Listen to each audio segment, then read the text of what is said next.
it was a great experience. I think for junior year, it was a lot, but that's maybe a lot in comparison to freshman year. But then because junior year was so loaded, senior year was more of a breeze. I think that last semester and like was really focused on college applications and trying to cross all my T's and dot all my I's. And I still remember me asking you for a letter of a recommendation is like I'm gonna ask you for this now and then I'm gonna come back for it when I need it later. And then I don't do you remember this? I do remember this. Yeah, uh-huh. I do. I remember this too. And then I came back to you later. I'm like, "Hey, Mr. Chappell, where can I get that letter of recommendation?" And I think you told me you shredded it because I did not follow up. And I'm like, "Well, that's a hard lesson to learn." Okay. I was But hoping you wouldn't bring that up, but yeah, it's one of those things you're like, they're never going to remember that. nope. But you probably learned a valuable lesson. I did. I did. Good. And it clearly paid off. All right, so you finished up with early college. What was your major with tech? Were you Associate of Arts?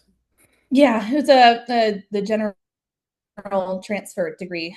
I was originally thinking about going into dental work. I was thinking of being a dental hygienist because I think that was one that would only require another like a semester or two of actual work, like in not actual work, but like Right. hands-on in your mouth type thing. Um, and I considered doing that for a while. I think that was on what was the project for juniors that they had to put together the whole Junior plan for? exhibitions. My exhibition, yes, my 5-year plan. I remember putting that on there. But then things kind of shifted when I started looking into colleges.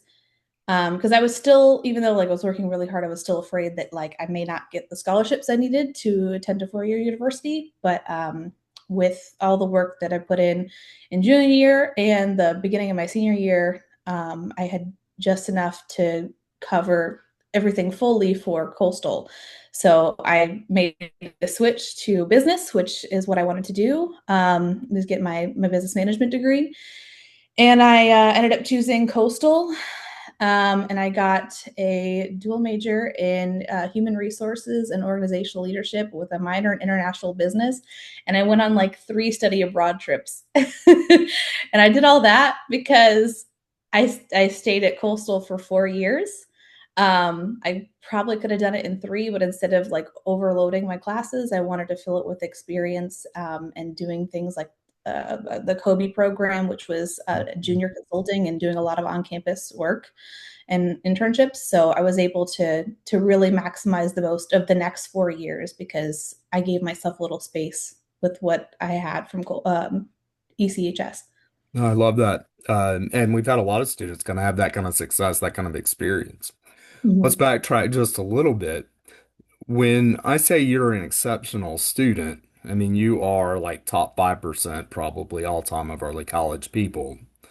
Uh, so talk to me a little bit about this. You know, a lot of people at the very top kind of struggle with this idea of, am I doing enough? Mm.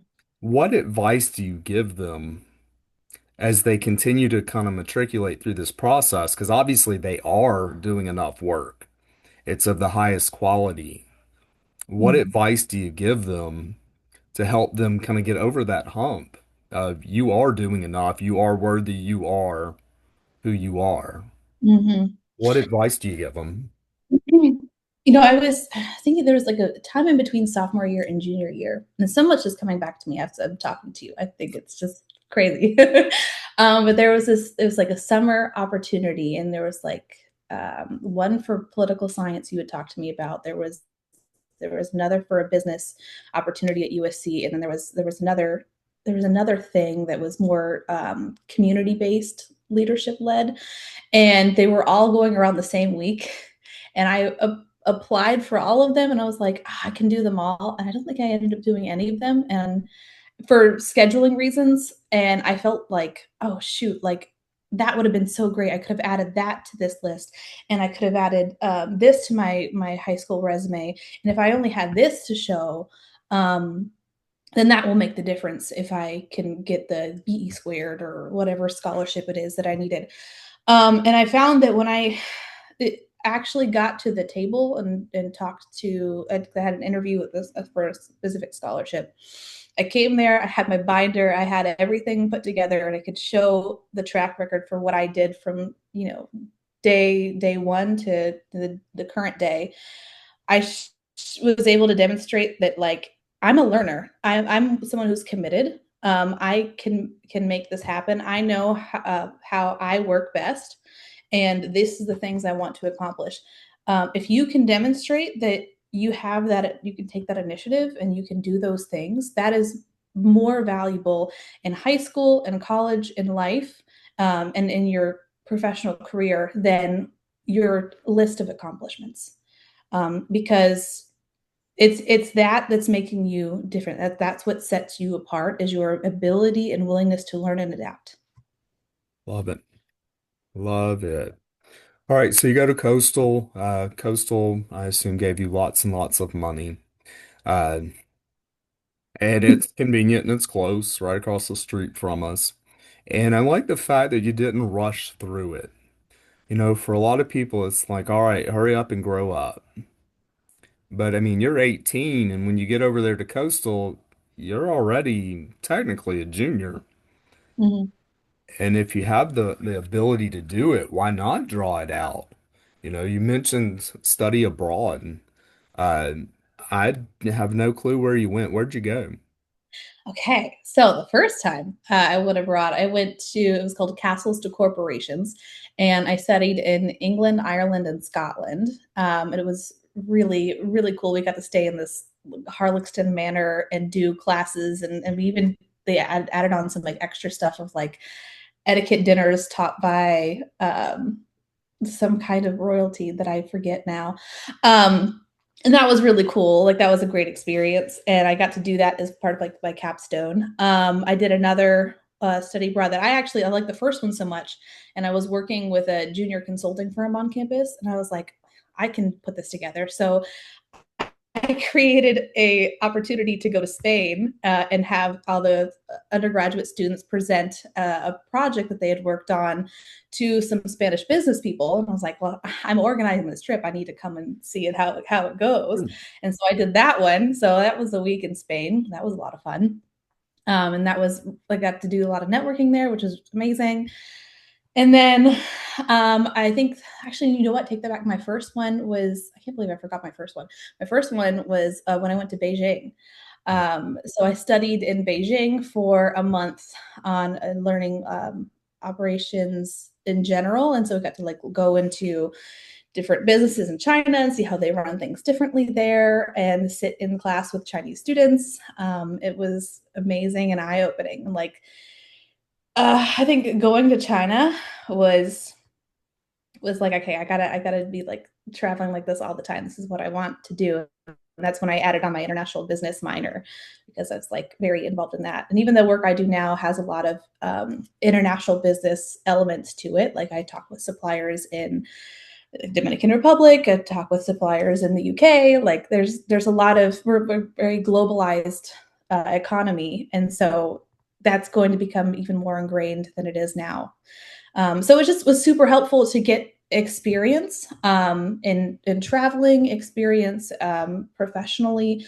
I also was able to squeeze in an internship every summer to make those connections as well. And it was great because I could stay at home and make money and try to support myself and buy a car and do all the things that you need to do like when you're fresh out of high school. Right. And the travel thing's interesting too, because you're really big into traveling still, right? Yeah, yeah, And you have absolutely. that love of Asia, right? Just came back from where Japan? Oh, yep. That's our second trip to Japan, actually. The first one, I went over with my boyfriend and came back with a fiance, which was amazing. Congrats. And then this last time was a lot of fun as well. I also went to India for like right actually in 2020, right before the COVID shutdown. Mhm. That was Something, crazy. I bet. Yeah, I was at the Taj Mahal when everyone started getting alerts on their phone that borders would be shut down if you didn't come Mhm. back.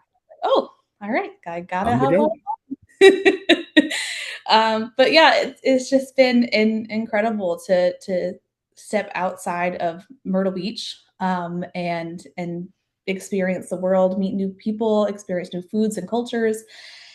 And that's, and one thing I think can be missing here in Myrtle Beach. There is opportunity here, in a few industries. And there's a lot of like we're really big into real estate and investment things as well now.